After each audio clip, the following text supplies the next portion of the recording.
All right, guys, got both the wheels spoked up.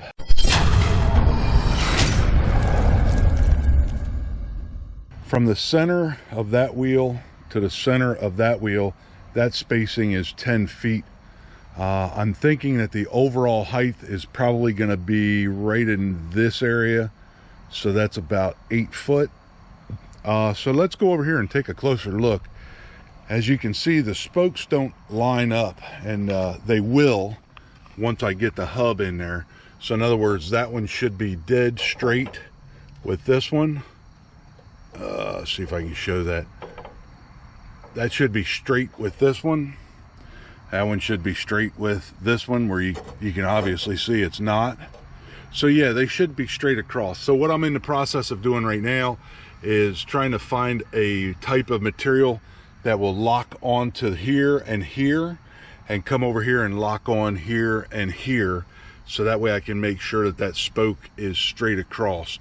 Once I do that, I'm going to weld some kind of a jig onto here to hold them in that position, and then once they're held in that position, I can set my hub in the center and get everything marked and cut these to size, and then go ahead and fit that hub in there. So that should keep my spokes both lined up this way as well as this way. That's what we're in the process of doing right now. Let's go in the garage. I'll show you my rig. All right, yeah, this is redneck style. So this is the actual size of my spoke. That's a 3/8 piece of rod. The closest thing that I have were a couple of clamps, and I took them apart. This is the other half. This is just a wire clamp. Looks like that when you buy it at the store. But all we're going to utilize is this piece here. And how are we going to do that? Well, we're going to put this up against this, I believe that might be a 1/2 inch drill bit, and we're going to beat that and spread it open. Once that's spread open, it will go from looking like this to looking like that. Once it gets looking like that, this will fit right in there. Perfect.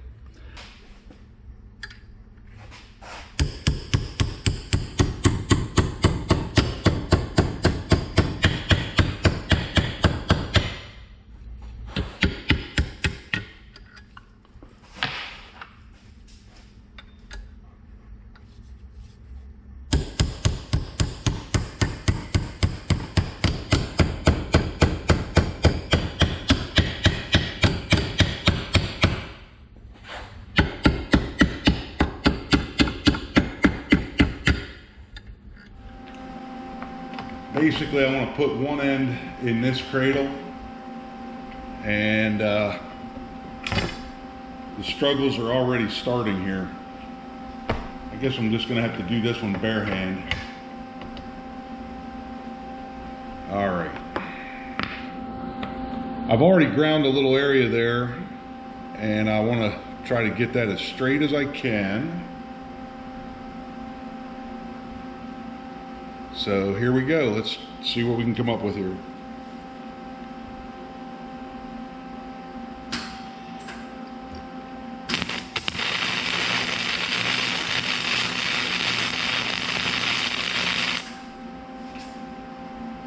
All right.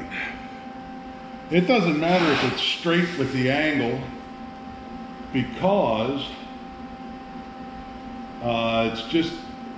it's not gonna be to get it perfect. I'll put it to you that way.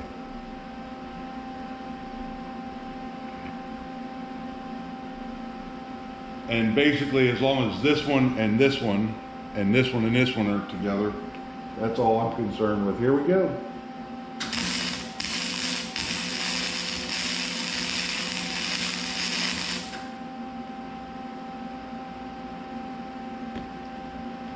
All right, so before I go any farther, I'm going to go ahead and just take this rod out, and I'm going to weld these up a little harder than what they are right now, and then we'll double check it to make sure that nothing moved on them. I guess I can put my glove on now, that way I can hold without getting into some hot metal. Here we go.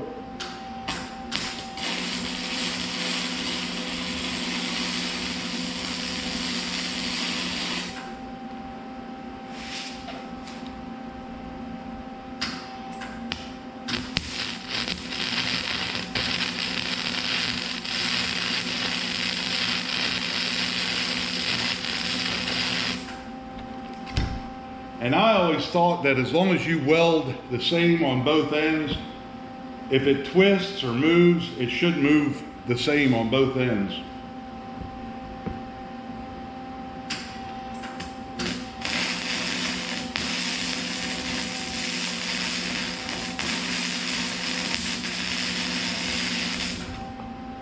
And I know it's just a jig, but I want to make sure it doesn't come apart.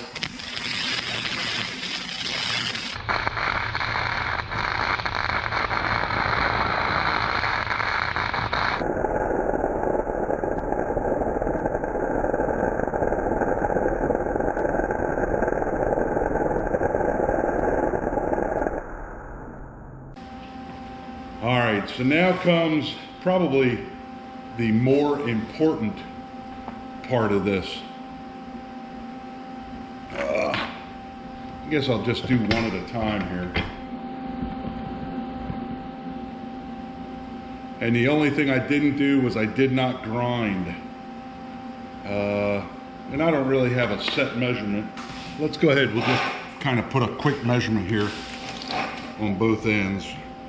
Make it 8 inches, I guess. And then we'll grind it.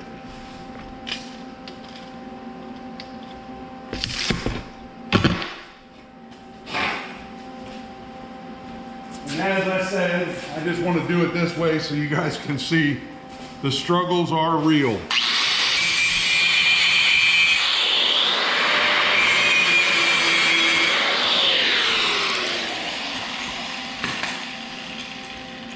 Once I get done welding this up, we'll go outside and I'll show you why I welded it the way I did.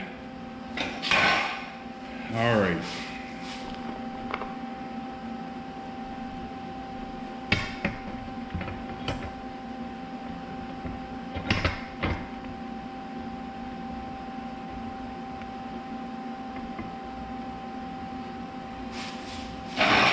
Here we go.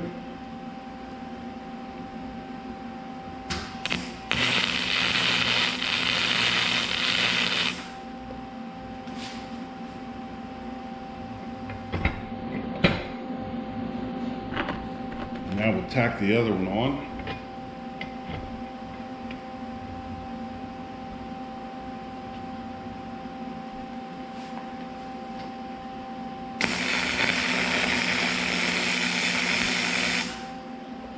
Now we'll take that out and I'll do the same thing. We'll just weld that up a little harder.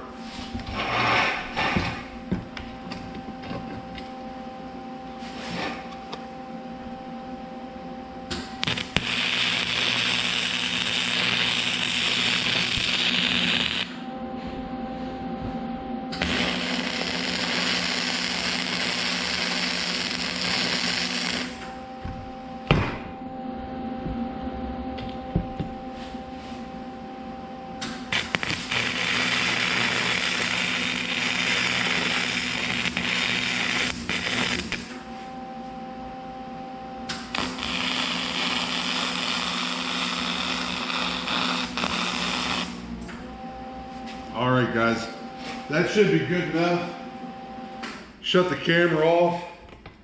We'll go outside and I'll show you what this is going to do. We'll let it cool off first. And it's going to be pretty hard to show you guys this close what this is going to do. But basically this will lock onto there and lock onto there.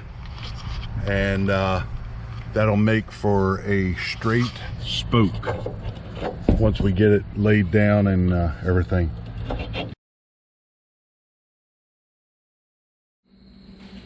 All right, guys, let me show you what I'm doing here, and I'll go ahead and set you up on time lapse, or actually I won't even do time lapse because I'm only going to show you one spoke. So basically what I'm doing is I have this piece of wood right here.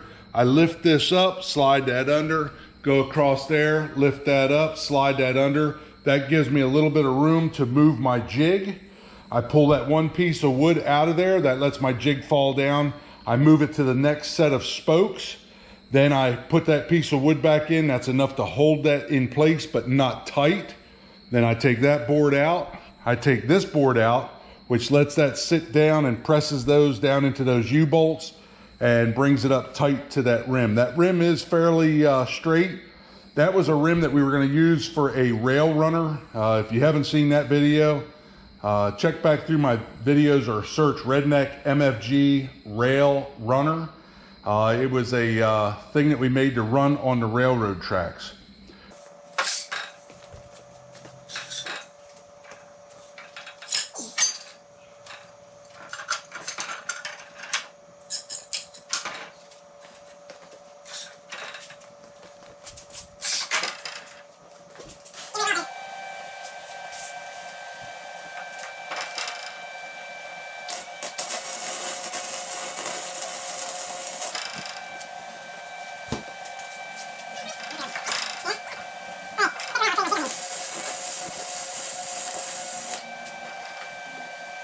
That rim is totally temporary. When I get done and I get my hub welded in, that will get cut off, and then all that weld that I just put on there will get ground down. But I want to wait until I get my hub in place.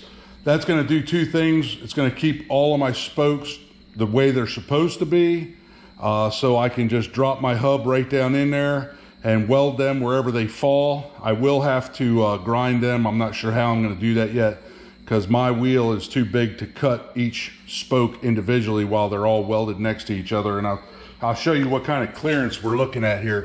I mean, that's all the clearance that I have between them. So once I figure out what size diameter my hub is going to be, I'm going to have to clean that out to the diameter of that hub, and I'll leave this ring on here until I weld that hub in. Then I can just pop that ring off and we should be finished.